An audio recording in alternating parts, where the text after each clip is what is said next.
Martial God Asura Chapter 5878 Bahasa Indonesia. 5878, putranya lebih buruk. Jika pencipta alam formasi ini ingin menyakiti Chu Feng dan Ziling, sudah terlambat bagi mereka untuk melarikan diri. Seseorang yang bisa menciptakan alam seperti ini pasti bisa mengamati segala sesuatu yang terjadi di dalamnya juga, jadi mereka pasti sudah menyadarinya. Tapi karena mereka sudah ada di sini, Chu Feng dan Ziling memutuskan untuk melanjutkan perjalanan. Pemandangan di belakang menjadi semakin indah, dan binatang itu terus bertambah kuat. Mereka berpikir bahwa ini akan terus berlanjut sampai mereka mencapai akhir atau bertemu dengan binatang terkuat di sana, tetapi kemunculan kabut yang tiba-tiba mematahkan ekspektasi mereka.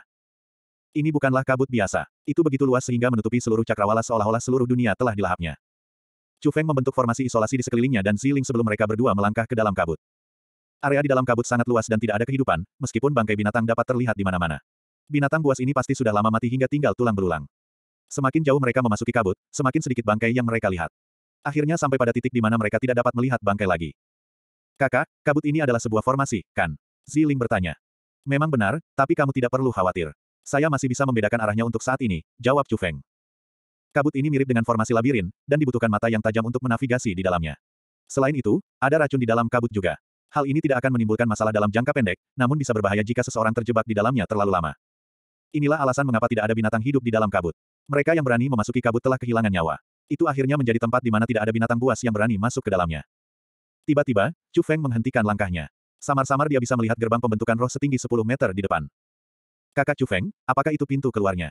Ziling bertanya. Saya tidak tahu, tapi ada sesuatu yang salah, jawab Chu Feng.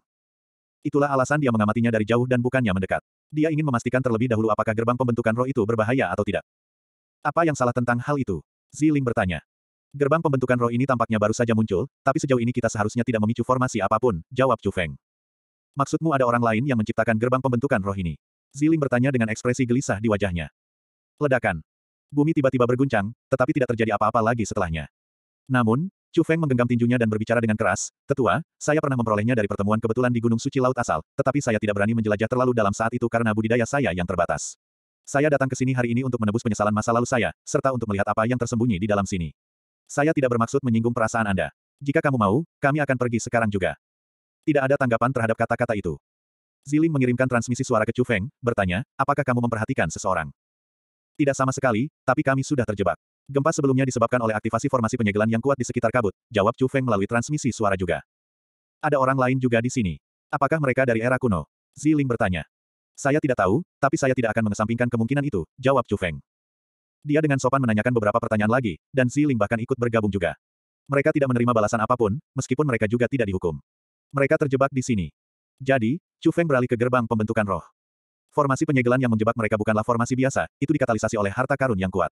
Bahkan kultivator tingkat dewa sejati pun tidak akan mampu menembusnya, apalagi dia. Dia mungkin bisa melarikan diri dengan cara rusa surgawi, tapi itu adalah pilihan terakhirnya. Karena pihak lain belum menyakiti mereka, dapat diasumsikan bahwa ada sesuatu yang mereka inginkan. Yang harus dia lakukan sekarang adalah mencari tahu motif mereka. Motifnya pasti ada hubungannya dengan gerbang pembentukan roh. Tunggu di sini, Ziling, kata Chu Feng sambil berjalan ke gerbang pembentukan roh.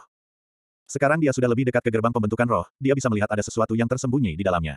Mereka harus menguraikan apa yang tersembunyi di dalamnya jika mereka ingin melewati gerbang pembentukan roh. Bagaimana itu? Ziling tiba-tiba muncul di samping Chu Feng. Bukankah aku sudah bilang padamu untuk menungguku? Chu Feng bertanya.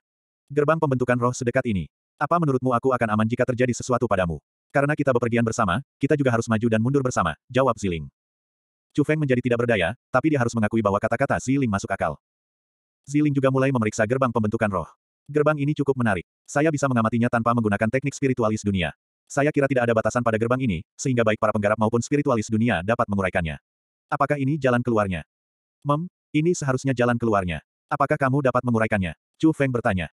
Dia telah memperhatikan bahwa gerbang pembentukan roh ini dirancang sedemikian rupa sehingga setiap individu harus menguraikannya sendiri.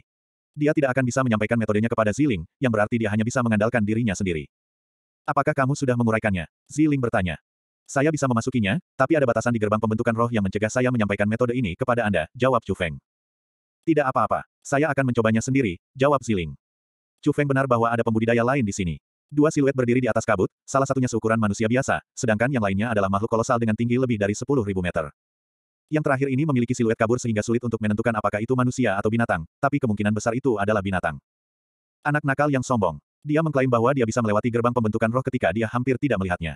Kultivasinya masih layak untuk anak seusianya, tapi betapa sombongnya dia. Suara seorang pria parubaya bergema dari siluet manusia. Memang benar, tapi rumor tersebut tidak menyatakan bahwa Chu Feng adalah seorang pembual. Makhluk kolosal itu menjawab dengan suara yang dalam dan tua. Apakah dia benar-benar putra Chu Xuanyuan? Pria parubaya itu bertanya.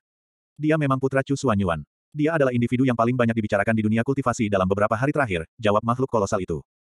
Itu adalah karma yang membuat putra Chu Xuanyuan tidak berarti apa-apa jika dibandingkan dengan dia. Hah, setidaknya anakku akan menyusulku pada waktunya. Makhluk kolosal itu terkejut. Tapi anakmu tampaknya lebih lemah dari Chu Feng. Saya berbicara tentang karakter, bukan kultivasi. Setidaknya anakku tidak banyak bicara, kan? Saya kira Anda benar. Makhluk kolosal itu memiringkan kepalanya dengan bingung. Sementara itu, Ziling meluangkan waktu sejenak untuk memeriksa gerbang pembentukan roh sebelum beralih ke Chu Feng. Saya rasa saya tidak bisa menguraikannya. Mengapa kamu tidak mencobanya lebih lama lagi? Chu Feng bertanya. Tidak perlu untuk itu. Saya yakin saya tidak dapat memahaminya, jawab Ziling. Chu Feng tidak mencoba membujuknya lagi. Dia tahu bahwa menguraikan gerbang pembentukan roh ini bukan hanya masalah waktu. Jika dia berpikir ada kemungkinan dia bisa menguraikannya, dia bisa menghabiskan lebih banyak waktu untuk mengerjakannya. Namun, jika dia tahu bahwa itu berada di luar jangkauannya, hanya akan membuang-buang waktu saja untuk terus memeriksanya. Ziling, kenapa kamu tidak menungguku di sini? Chu Feng bertanya. Dia tahu siapapun yang berada di dalam dunia formasi ini telah memperhatikannya, tetapi mereka memilih untuk tidak menunjukkan diri mereka melainkan menciptakan gerbang pembentukan roh ini untuk dijadikan sebagai percobaan.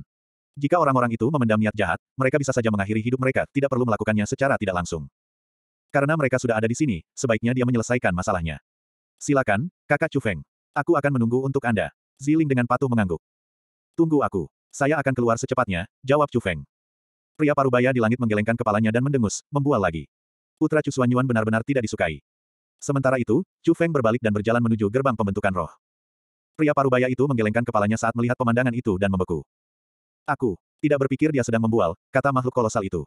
Mustahil. Bagaimana dia bisa menguraikannya begitu cepat? Apakah gerbang itu lebih mudah dari yang lain? Pria parubaya itu bertanya. Berhentilah menghibur dirimu sendiri. Kamu lebih tahu dari siapapun, jawab makhluk kolosal itu. Brengsek. Chu Xuanyuan terkutuk itu. Putranya bahkan lebih buruk darinya, raung pria parubaya itu.